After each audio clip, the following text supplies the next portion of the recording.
Good morning and thank you for joining us. Let's start today's technical analysis with the dollar-yen pair and the recent events stirring the markets. Greg? The dollar-yen pair has fallen 0.1% in the last session. The stochastic RSI moved sharply into the positive area.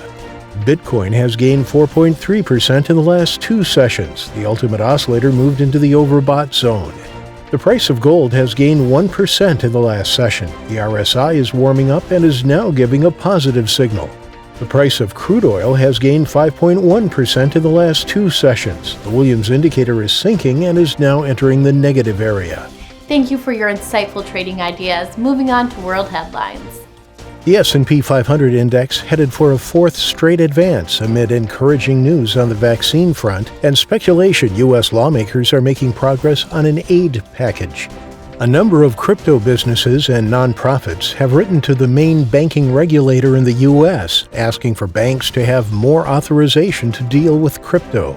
U.S. yields eased lower again, notably at the front end of the curve, where the 5-year hit record lows that in turn fed through to currency markets where the U.S. dollar sell-off resumed. Thank you, and now let's go through today's major economic events.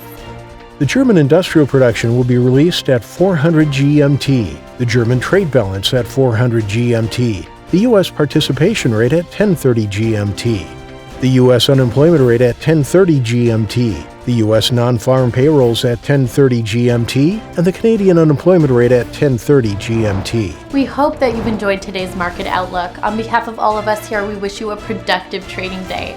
Be sure to join our next review for the latest news and events from the financial markets.